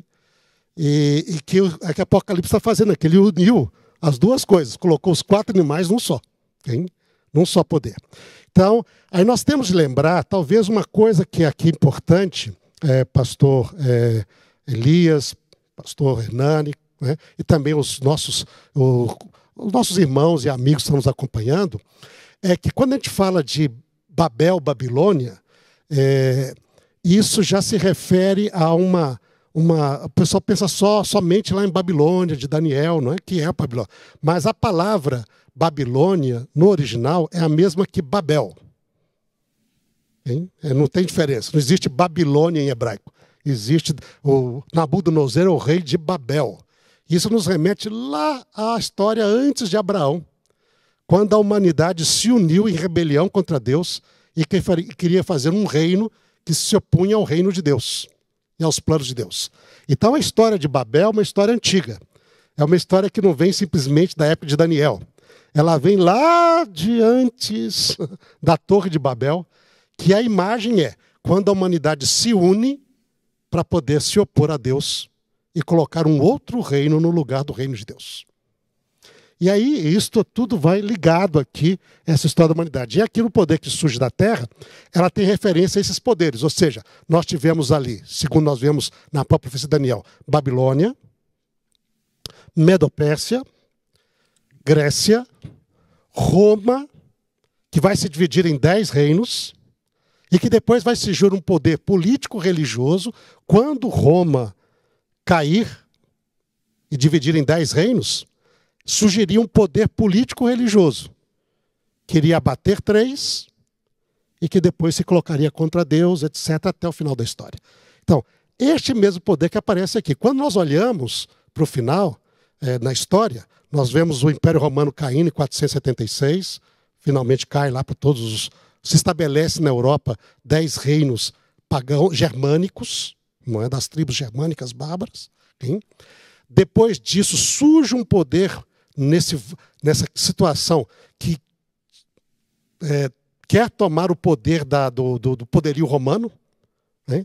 E une religião com política. Okay? E para poder se estabelecer, tem de lutar contra 3 que lhe eram opositores. E nós vemos tudo isso e a história do catolicismo como poderio político-religioso na Europa, não é? Exatamente depois da queda do Império Romano, arrogando-se que o seu poderio religioso, e o Papa, é o herdeiro do imperador romano. E vem toda essa ideia do sacro império germânico, romano, unido, etc., que está ali. Okay? Então, este é o poderio que surge, okay? Representando essa mistura entre poderes humanos, políticos, com o religioso, que surge no contexto da história humana e que vai fazer tudo aquilo que está escrito aqui. Okay? Agora, o interessante, como foi descrito aqui pelo professor Januszkowski, pelo professor também Dornelles, você sabe que a Igreja Católica, na verdade, ela sempre recebeu? Ela nunca fez, ela sempre recebeu. Quando ela é reconhecida como rei, então é Clovis, o rei da França, que se torna católico e manda uma coroa para o Papa falando, eu te aceito como meu imperador. Eu estou te aceitando como imperador. Okay? Quando ela vai se estabelecer, são sempre os poderes que a reconhecem, okay? Que a apoiam. Okay? Ela mesma, por exemplo, é interessante notar, mesmo quando ela usa a Inquisição, ela diz que ela nunca executou ninguém. Mas ela sempre, o que ela fez? Ela tentou salvar a alma da pessoa, mas entregou aquela pessoa impenitente, resistente, não é? A mão da autoridade religiosa, a autoridade civil. E eles que executaram. Okay? Mas o que está aqui nessa situação, que é esse poderio, que aconteceu na Idade Média, na sequência do Império Romano, é a união do poder do Estado com o poder da religião. E a religião se torna o Estado. E ela se torna o poder que comanda o Estado. Okay? E aí tem essa grande advertência, porque a imagem da besta é a mesma coisa. É quando a religião se torna o poder de Estado. E aí existe, mesmo naturalmente, não é por maldade também não. Mas mesmo naturalmente, você imagina o seguinte, nós estamos aqui na igreja, certo? Na nossa igreja, a pessoa tem liberdade. Ele pode crer ou pode não crer. Se ele decide não crer, ele tem toda a liberdade. Só que ele não tem o direito de permanecer membro da igreja se ele discorda de algumas coisas fundamentais. Certo? Sim. Certo ou não é? Ou não certo. É? Agora, isso funciona com a igreja e a pessoa pode ir, nós vamos tentar trabalhar com essa pessoa, exortá-la, etc. Né? Agora imagina um local onde o país todo é a mesma religião e funciona como igreja. Se uma pessoa não concordar, o que acontece dentro daquele contexto do país? Ela vai responder para o Estado. O país discorda. Agora, como é que se exerce autoridade eclesiástica, política, em cima de um cidadão do país que não concorda? Entende? Então, esse é o problema da religião que assume a função também do Estado. Agora, imagina se essa religião, como está descrito aqui, para o que vem depois, toma um contexto mundial. E ela decide que é isso que eles vão fazer. E quem discordar? O que acontece? Quer dizer, acabou a liberdade de escolha, acabou. Acabou tudo. Então, por isso que Cristo diz, o meu reino não é deste mundo. O problema é, quando a política e a religião se unem, não há liberdade religiosa. Em país nenhum, em religião nenhuma. Não existe. A liberdade religiosa, ela só existe quando nós consideramos que as pessoas têm a sua liberdade de crer ou não crer, vão responder diante de Deus, mas nós aqui estamos pregando, nós estamos trabalhando para controlar o poder deste mundo. Okay? E esta situação, esse poder existe na Idade Média, ele surge. Agora, o interessante aqui, nessa situação, que mesmo, pelo menos assim eu vejo na minha leitura, mesmo que o poder mais atuante no final da história vai ser a próxima besta, essa trabalha para a primeira. Porque diz, ela exerce todo o poder diante da primeira besta. Ela faz uma imagem à primeira besta. Ela obriga que os habitantes da terra adorem a primeira. Então, e no texto, é ela quem recebe o poder do dragão. Na segunda besta não recebeu o poder do dragão. Ela fala como dragão, mas diz aqui, o dragão lhe deu o seu poder, o seu trono e grande autoridade. Quer dizer, ela é passiva, faz os outros trabalharem para ela, mas ela é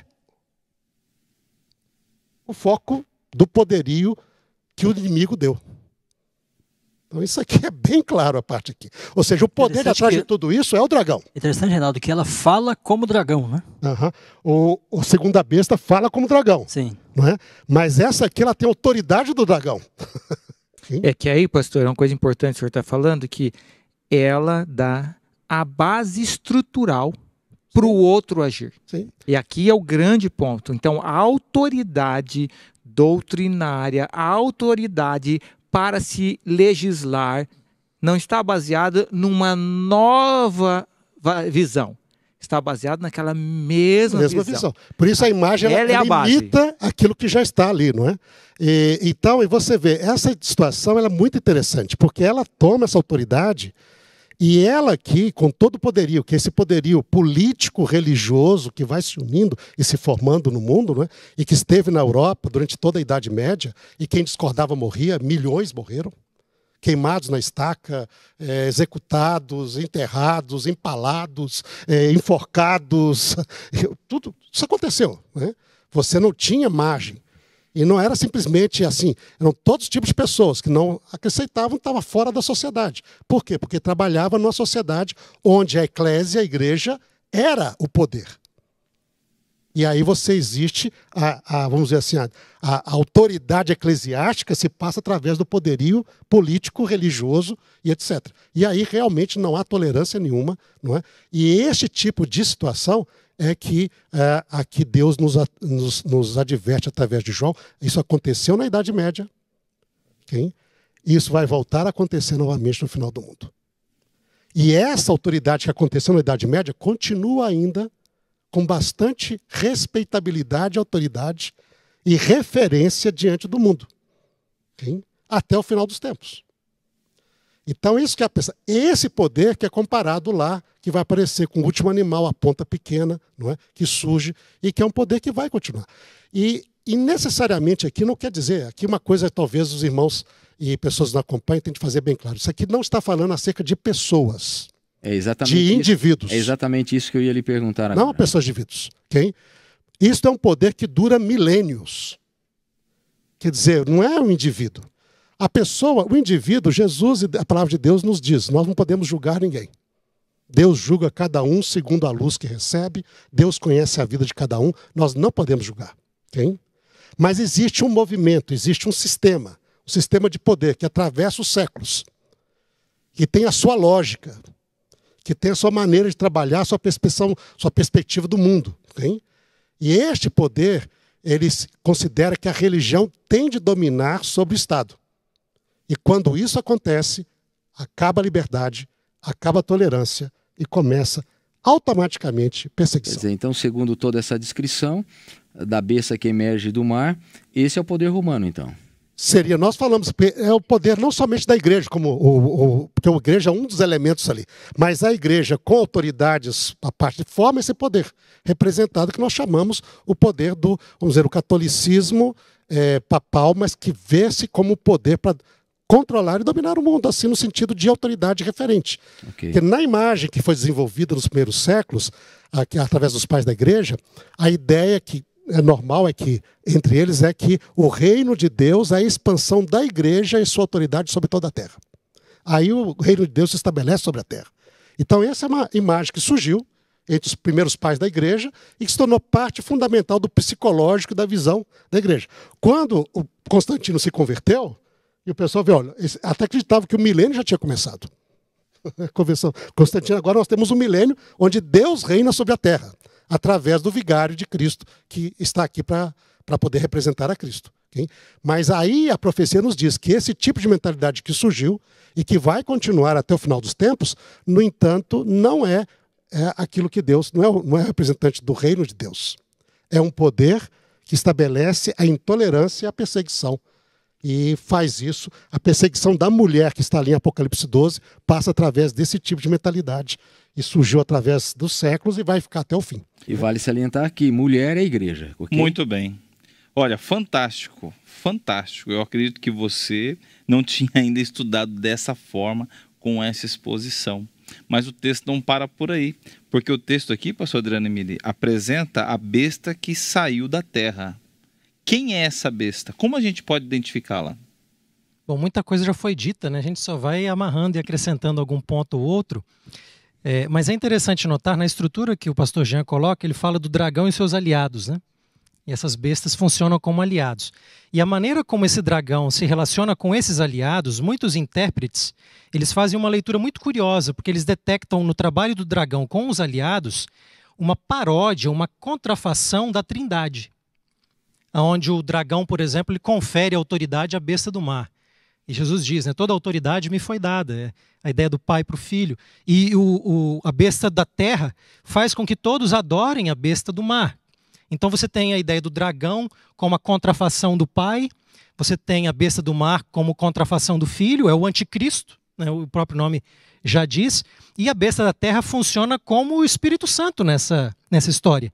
E é curioso que quando a gente olha o cenário da Trindade, Jesus mesmo disse que o Consolador viria para dar testemunho dele, para fazer lembrar todas as coisas que ele havia ensinado. Então o trabalho do Espírito é sempre levar as pessoas a Cristo, a adorarem a Cristo. E é o trabalho que a besta da terra vai fazer em relação ao anticristo. Ela vai levar e conduzir naquilo que os pastores já colocaram aqui, não é? Vai conduzir essa adoração para a besta do mar, não é? Então ela vai fazer com que os habitantes, aqui em Apocalipse 13, 12, com que os habitantes da terra adorem a primeira besta. Ela está conduzindo uma adoração, ela faz vários sinais, não é? Uma ideia ali, o Espírito Santo habilita os sinais no livro de Atos, por exemplo, né? Fogo descer do céu, uma imagem também. Então há aqui uma paródia, digamos, da Trindade acontecendo nessa contrafação do trabalho do dragão com os seus aliados, né? Obviamente também já foi mencionado que o texto começa falando que a besta da terra parece boazinha de início. É na terra, exatamente nessa terra, que a mulher ela é abrigada no contexto de perseguição, ela fala como cordeiro, né? Então, tudo parece bonito, parece cordeiro, melhor dizendo, mas fala como dragão. É um falso profeta, no fundo, né? Como ele vai ser reconhecido em 16:13, 19:20 e 20:10. Ela tem a autoridade da primeira besta e faz com que elas adorem a primeira besta, cuja ferida mortal foi curada. Tem o engano ali dos sinais. Aliás, é interessante notar nesse cenário todo que são duas armas principais do inimigo. É a arma do engano e é a arma da coerção. A coerção sendo a força e o engano sendo algo, quem sabe, um pouco mais sutil, não é? Ele seduz todos os reis da terra aqui, os que habitam na terra, por causa desses sinais. E aí vem a ideia de fazer ali a imagem, não é? Vem também a nossa mente aqui Daniel de novo, né? A imagem que é levantada para adoração. E nós temos... É curioso que em Isaías as imagens elas não têm vida, e é isso que Deus acusa, né? As imagens não têm vida, mas aqui, nessa paródia, ela recebe vida. Lembra que é o espírito da vida, né? Na linguagem bíblica, o espírito é vinculado à vida. Ele vai fazer morrer os que não adoram a imagem. Deixa eu só fechar meus comentários com algumas citações de Ellen White que vão também pontuar alguns outros elementos aqui. Eu sugeriria para você que está em casa, anote aí para uma leitura posterior, o Grande Conflito, por exemplo, dá uma lidinha no capítulo 25, que vai estar tratando da imutável lei de Deus, nas páginas 440 até 450. Ellen White vai falar bastante sobre isso e dar detalhes. Depois, na altura do capítulo 35 do Grande Conflito, tem um título, Ameaça à Consciência. E aqui está também um foco grande. E ela vai dizer o seguinte, na página 478. E é bom usar Ellen White porque é uma americana falando dos Estados Unidos, né? É um brasileiro aqui falando dos Estados Unidos. Então, ela está colocando aqui, olha, os Estados Unidos são o poder representado pela besta de chifres, semelhante aos do cordeiro. E olha só o que ela vai falar aqui. E esta profecia se cumprirá quando aquela nação impuser a observância do domingo. Nós estamos falando de um tempo futuro, não é? Ela vai aqui falar também que existe um rápido progresso na direção do cumprimento da profecia. Ela já está vendo sinais, desde a época dela, com leis dominicais, não é? E ela vai colocar assim, agora no livro Eventos Finais, anota aí o capítulo 9, Leis Dominicais. Vai dizer assim, a América protestante terá então formado uma imagem da hierarquia romana, apontando para essa lei dominical como marco, não é?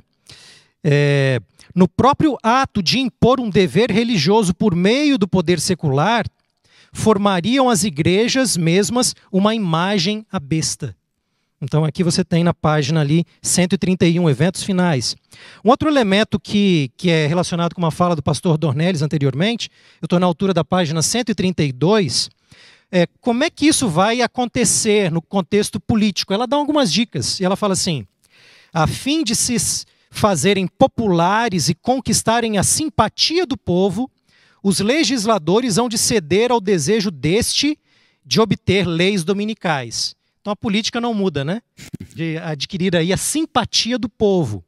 Quando ela chega na página 133, o pastor Reinaldo mencionou isso anteriormente, em relação ao sítio de Jerusalém, as tropas romanas, isso ia ser um sinal, e ela fala assim: como a aproximação dos exércitos romanos foi um sinal para os discípulos da iminente destruição de Jerusalém, assim essa apostasia será para nós um sinal de que o limite da paciência de Deus está atingindo, que é o decreto dominical, é um sinal para nós, claro, né? E aí ela vai dizer: quando o Estado usar o seu poder, eu estou na altura agora da página 134, quando o Estado usar o seu poder para impor os decretos e amparar as instituições da igreja, então a América protestante terá formado uma imagem. E aí aqui para fechar, ela diz assim, conectando com uma fala anterior do pastor Vanderlei: quando a América, o país da liberdade religiosa, se aliar com o papado, a fim de dominar as consciências e impelir os homens a reverenciar o falso sábado. Olha só a ideia mundial aqui. Os povos de todos os demais países do mundo hão de ser induzidos a imitar-lhe o exemplo. Então o foco, de acordo com Ellen White, está nos Estados Unidos. É ali que as coisas acontecem e depois há, digamos assim, uma imitação, para usar a linguagem dela. Uma imitação mundial. Então é bem interessante, coisas que os colegas já colocaram, a gente só está situando aqui na literatura de Ellen White. Pois não, pastor. Não, só é interessante, eu acho assim maravilhosa a profecia. Porque nota o seguinte: para a pessoa que espera a vinda do anticristo, a profecia responde: o anticristo apareceria no momento da queda do Império Romano. Está lá. Então, você não precisa ficar esperando. Ele não vai vir, ele já veio. Quem? Mas ele é uma pessoa terrível, não, ele pode ser uma pessoa boazinha. Lembra? O anticristo, ele imita Cristo. Ele não imita o inimigo. Se ele tem a autoridade do inimigo, mas ele imita a Cristo. Então ele representa a bondade, o carinho, o amor. Não é? O poder vai fazer isto. Representando a Cristo, não o inimigo. Okay? Então é interessante isso, porque você não precisa esperar um negócio terrível. Pode ser algo bom. Okay? Não, como diz, não falando de indivíduos, mas falando do poder em si. Então já veio. Então você não precisa esperar outro. Esse poder, como falando sobre a besta que surge da terra. É interessante ver, quando eu me tornei adventista, e eu dei esse estudo bíblico com um colega meu, que era universitário, eu falei assim: Reinaldo, esse negócio aí tá... O irmão dele falou: Reinaldo, esse negócio aí está meio fora. Onde está a Rússia aí? Você está falando só de América, onde está a Rússia? Hein? E na época, 1979, a Rússia era muito forte ainda. Eu falei assim: olha, meu amigo, a profecia fala bastante da América, não focaliza outros, não. E depois, quando você passou os anos, o que aconteceu? A gente já falou aqui. Né? Caiu. Pode voltar a ter importância a Rússia? Pode. Okay? Mas o foco está na América. E o sinal que aparece não é nenhum conclave, etc., etc. É o decreto dominical pelos Estados Unidos como país. Este é o sinal. Não é nem coisa secreta acontecendo aqui, nem nada. Vai ser algo bem público. Algo declarado pelo Congresso americano, apoiado pela Suprema Corte americana e proclamado pelo país. Nada secreto. O que me espanta nisso na profecia é que nenhuma delas é secreto. Nada é secreto. O anticristo é bem conhecido historicamente. O país que levanta para apoiar é bem conhecido também, é mundial. E o decreto vai ser bem público. E quem está fomentando são as igrejas. Não é nenhum movimento secreto de entidades secretas. Não. Isso aí, você chega lá, você tem isso, você recebe. Eu recebia publicidade o tempo todo lá. É um movimento que existe religioso para unir todas as igrejas, da qual a Igreja Católica também participa, e os evangélicos, chamado: nós precisamos trazer a América de volta a Deus através das leis do país. E isso é público, nada secreto. Isso é dito abertamente, isso é vinculado abertamente, é pregado nas campanhas políticas também. Okay? Nada secreto. Quer dizer, a gente não precisa temer nenhuma teoria de conspiração, porque o que vai vir exatamente diante dos nossos olhos. E de maneira assim clara, a gente precisa estar atentos e focados naquilo que é a realidade que o Espírito de Profecia nos coloca. Revelação. Vai ser revelado. Não vai ser oculto, vai ser revelado. Agora, eu estou olhando aqui para o meu relógio e eu já percebi que 1 hora só passou, estamos... né, pastor? Só passou 1 hora até agora. Não. Não mais? Já estamos quase com 2 horas de discussão maravilhosa e estamos quase caminhando para o final. E eu queria fechar aqui essa live com uma pergunta ao pastor Dornelles. A gente ouviu muita coisa e a gente percebeu, através de diferentes insights, como que os eventos eles se sucederão de forma organizada, como tudo culminará com um processo no livro do Apocalipse, onde acontece a queda de Babilônia. Caiu a grande Babilônia. Então, pastor Dornelles, o que tem a ver essa queda de Babilônia com essa chamada nova ordem mundial? Na verdade, como a gente pode finalizar esse nosso último momento aqui, fechando com esse conceito? Tem alguma coisa a ver? A grande verdade é que ela cai.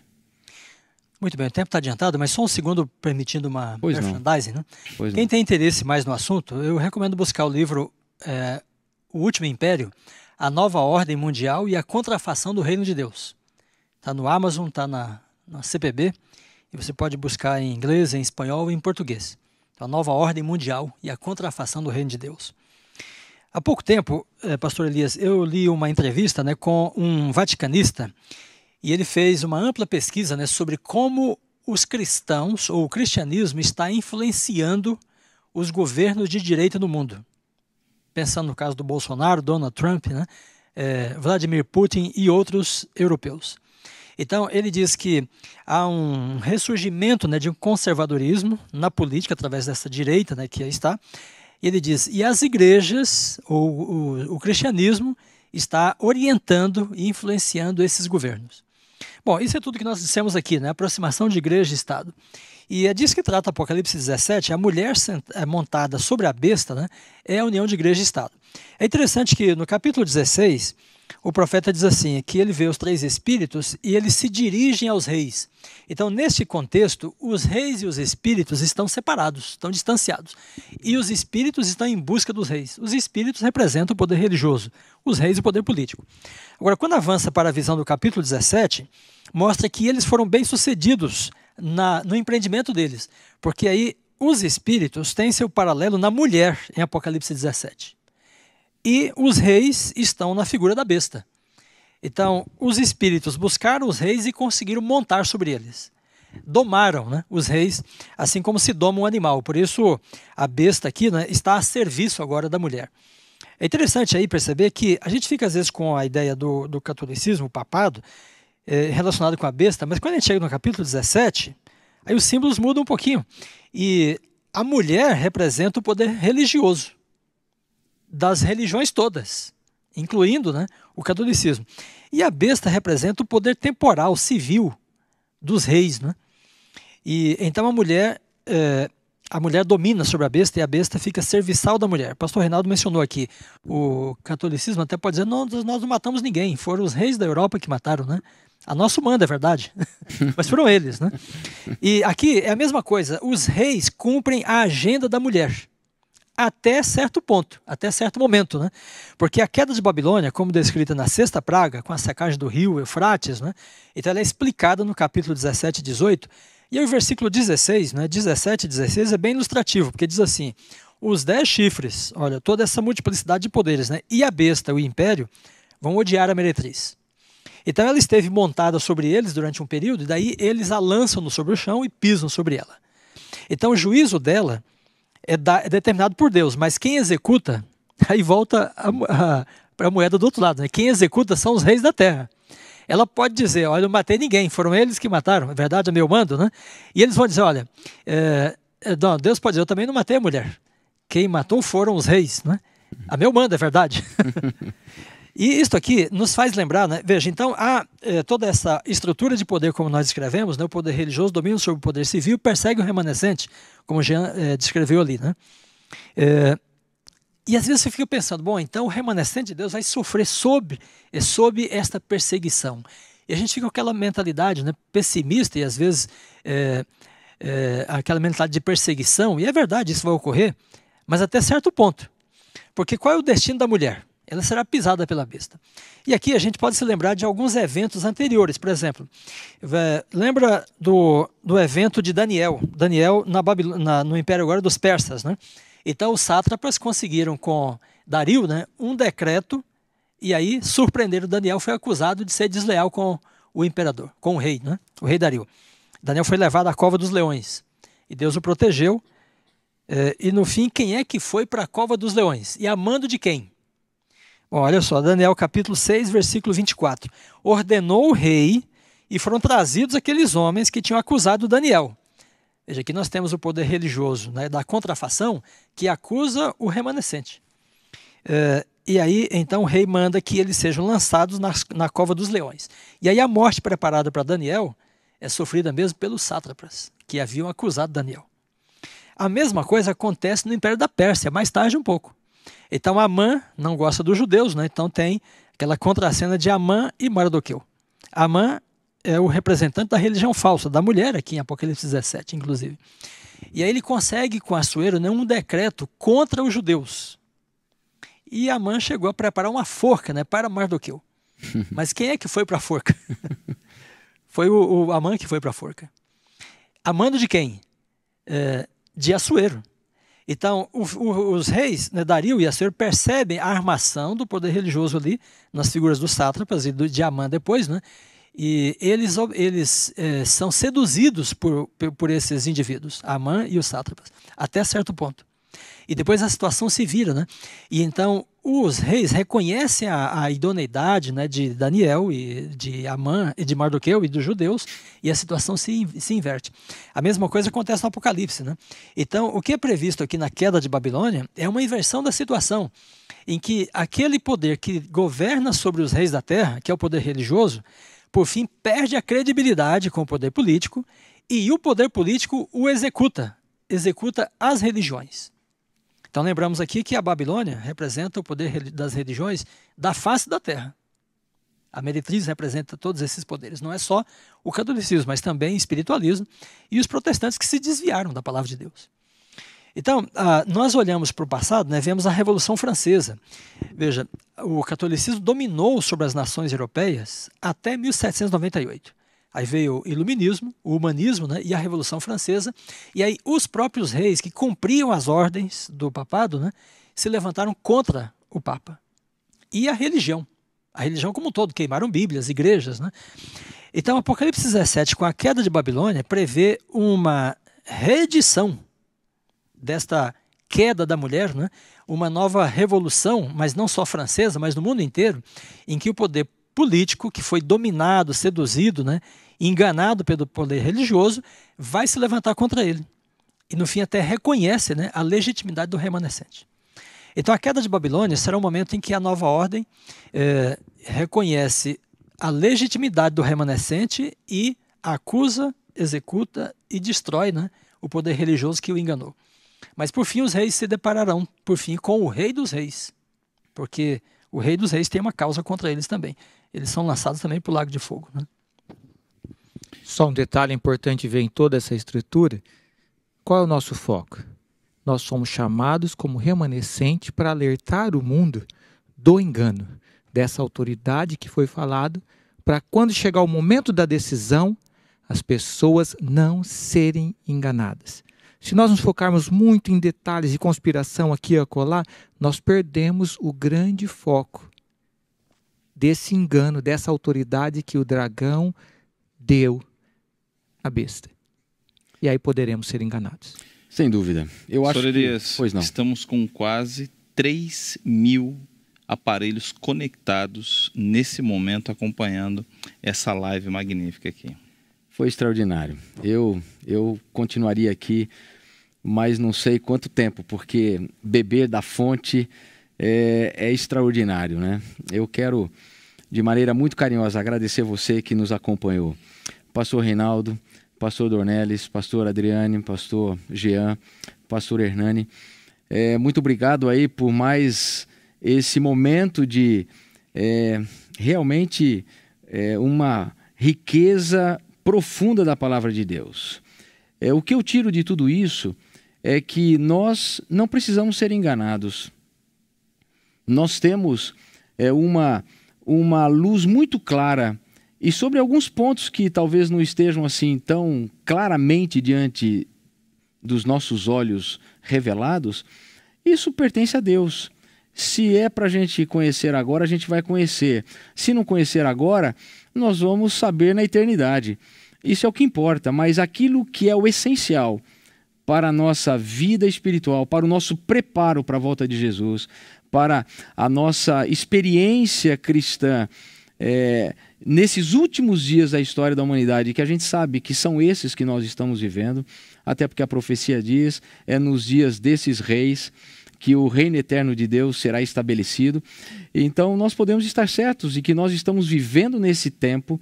Esse é o tempo presente, esse é o tempo do remanescente se preparar, esse é o tempo de todos nós estarmos focados, porque Jesus está voltando.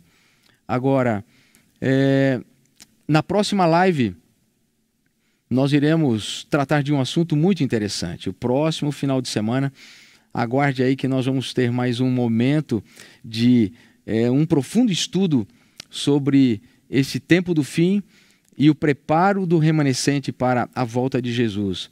E as atitudes que precisamos ter diante de algumas coisas que acontecerão em nossos dias. Eu acho que é isso. Eu quero convidar então pastor Adriane Mille para encerrar para nós esse momento com uma oração. Por favor, pastor. Oremos. Nosso amado Senhor, nós queremos louvar Teu nome porque o Senhor revela a nós os principais eventos da história final deste mundo. Mas ao meditarmos nestes eventos finais, nós encontramos a profunda reflexão acerca do Rei dos Reis e o Senhor dos Senhores. Maior do que qualquer reino, qualquer ordem, qualquer império que possa se arrogar ou se levantar neste mundo, nós encontramos na Tua palavra a mensagem de que o Senhor é aquele que vai estabelecer o Teu reino nessa terra. E nós queremos estar preparados para esse reino, Pai. Queremos também cumprir a nossa missão como remanescente de pregar essa mensagem às diferentes pessoas, para que juntos possamos estar nos preparando para a Tua breve volta. Esteja conosco, especialmente nessa nova semana que se inicia, para que possamos viver os princípios do Teu reino e também pregar sobre ele para as pessoas que estão ao nosso redor. Pois é no nome de Jesus que pedimos. Amém. Amém. Amém. Que Deus abençoe você. Uma ótima semana. Um grande abraço.